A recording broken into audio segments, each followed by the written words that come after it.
Late night పడుకోవడము, సరిగ్గా నిద్ర లేకపోవడము, స్ట్రెస్ ఎక్కువ ఉండడము, ఇలాంటి కాజెస్ అన్నిటి వల్ల వచ్చినప్పుడు మనం ప్రాపర్‌గా స్లీప్ టైమ్‌కి ఉండేలాగా at least 7-8 hours of good sleep ఉండేలాగా చూసుకోవాలి.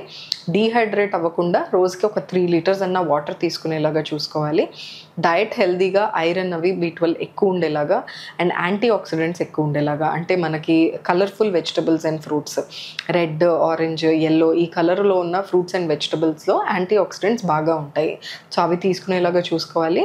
అండ్ నట్స్, ఈ బాదాం, వాల్‌నట్ ఇలాంటి nuts plus leafy vegetables iron ఎక్కువ ఉండేటట్టు మన డైట్ చూసుకోవాలి.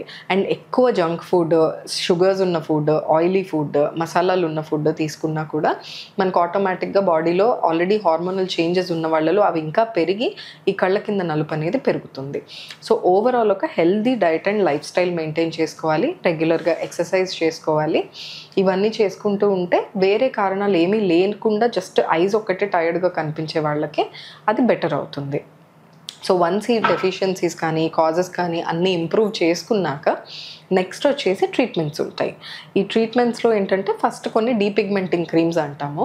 ఆ కళ్ళ కింద స్కిన్ ఎంత పల్చగా ఉంది ఆర్ ఎంత సెన్సిటివ్‌గా ఉంది అండ్ ఎంత పిగ్మెంటెడ్‌గా, ఎంత డార్క్‌గా ఉంది అనే దాన్ని బట్టి డెర్మటాలజిస్ట్ ఆ strength of the డీపిగ్మెంటింగ్ cream decide చేస్తారు. సో అందులో రెగ్యులర్‌గా at least once or twice daily ఆ క్రీమ్ వాడుకోవాల్సి ఉంటుంది. డైలీ బయటికి వెళ్ళేటప్పుడు కళ్ళ కింద కూడా సన్ స్క్రీన్ వాడుకోవాల్సి ఉంటుంది. బికాజ్ ఆ సన్ పడినప్పుడు కూడా ఆ నలుపు అనేది ఇంకా పెరగడం జరుగుతుంది. So daily morning compulsory sunscreen వాడుకోవాలి. డెర్మటాలజిస్ట్ ఇచ్చిన ఆ డీపిగ్మెంటింగ్ క్రీమ్ అనేది వాడుకోవడం ఉండాలి. సో ఇలా చేసినప్పుడు కొంతమందికి గ్రాడ్యువల్‌గా ఆ ఇంప్రూవ్‌మెంట్ అనేది వస్తుంది. అండ్ కొంతమందికి అది లేనప్పుడు ప్రొసీజర్స్ ఉంటాయి. సో ఈ ప్రొసీజర్స్‌లో లేజర్స్, ఫిల్లర్స్, పీఆర్‌పీ ఇలా మల్టిపుల్ టైప్స్ ఉంటాయి. సో లేజర్స్ వచ్చేసి మనకు క్యూ స్విచ్ లేజర్ అంటాము. ఆ నలుపుని బేసిక్‌గా ఆ పిగ్మెంట్, మన మెలనిన్ పిగ్మెంట్‌ని టార్గెట్ చేస్తుంది ఆ లేజర్. అది ఒక 4-6 సెషన్స్ నెలకి ఆర్ నెలన్నరకు ఒకసారి తీసుకుంటే గ్రాడ్యువల్‌గా ఆ నలుపు అనేది ఆ లేజర్ వల్ల తగ్గుతుంది.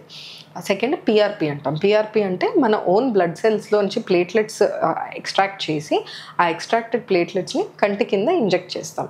ఇది కళ్ళ కింద బాగా ముడతలు వచ్చిన వాళ్ళకి ఆర్ కొంచెం ముడతలు ప్లస్ పిగ్మెంట్ కలిపి ఉన్న వాళ్ళకి ఈ పీఆర్‌పీ అనేది బాగా పనిచేస్తుంది. ఆ నలుపు తగ్గడం ప్లస్ స్కిన్ కొంచెం స్మూత్ అవ్వడము జరుగుతుంది. అండ్ ఈ ఇందాక చెప్పినట్టు ఈ కళ్ళ కింద హాలో ఉన్న వాళ్ళకి మాత్రం ఫిల్లర్స్ అనే ఒక ప్రొసీజర్ మాత్రం బాగా పనిచేస్తుంది.